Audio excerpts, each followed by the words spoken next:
Alex Gonzaga, pinatanggal ang ilong, back to normal na, sa kanyang bagong vlog noong ika-14 ng Setyembre.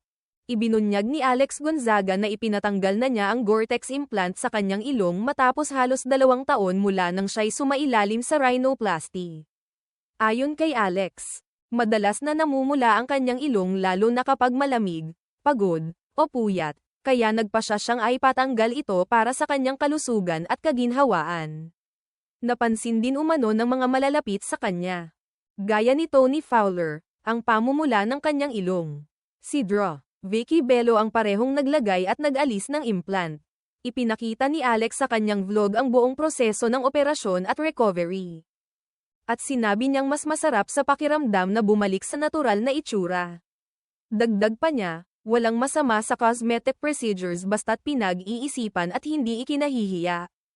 Ngunit mas masaya siya ngayon na, back to normal nose, na siya.